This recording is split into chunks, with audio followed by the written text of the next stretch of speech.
Hey everyone, it's Dawn from New Dawn Coaching and Training. Today I want to talk to you about how to get started jumping rope. This is something I've had for a long time, my jump rope, but never really got serious about it until a couple of months ago when the gyms were no longer available to us. There was no elliptical, there was no treadmill, so I knew I had to find a way at home to stay in shape. So I started digging this out, seeing what I could do with it, and I tell you what, it has really paid off for me. I went out for my first run of the season a couple of days ago outside, and it was probably the strongest run I've had in a really long time. And I know it's due to the training that I've been doing with my rope. So today, how can we get you started? Well, first of all, we're going to talk about what kind of rope you should have. I tend to like a rope that has a little more weight to it. I'm using a rope today that it's kind of made of a heavier rubber. The brand, the manufacturer is Valeo. And I'll put a link to that in the description.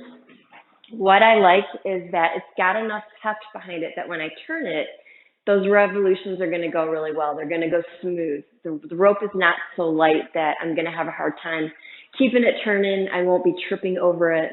I tend to not like the ropes that are the licorice style, the really thin rubber, or the ropes actually made of rope. I like this heavier weight. I also tend to stay away from the ropes that are made with the beads because, let's face it, you are going to hit yourself from time to time. Those beads really hurt. So I stay away from those too. Next step is the length of your rope. So we would stand on that rope with both feet about shoulder width apart. And these handles should come right about to your armpits. That's going to be the ideal length. When you turn it, there won't be so much length that you'll get tripped up. And most ropes come with these little end caps. You just take them off, you trim off the excess rope, put the caps back on. The one thing that I found really handy is I hang this rope up all the time. When I'm done with it, I hang it up on a hook. And when you first get your rope, definitely hang it up on a hook for a couple of days. There's no kinks or bends here. That's what you want your rope to be, totally smooth, no kinks or bends.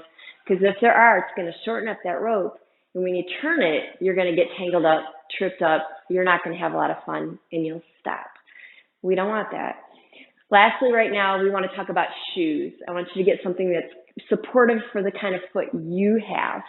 I tend to have higher arches, and I'm prone to plantar fasciitis. So I'm going for support and some cushion. For you, it might be a little bit different, but just make sure you're not jumping when you're barefoot in something like slippers or flip-flops, or something you cut the grass in. Get some good support with your shoes. So right now, those are the three things to keep in mind: the type of rope, the length of your rope, and the types of shoes that you have. Stay tuned, because next up, we're going to talk about how to actually get started jumping.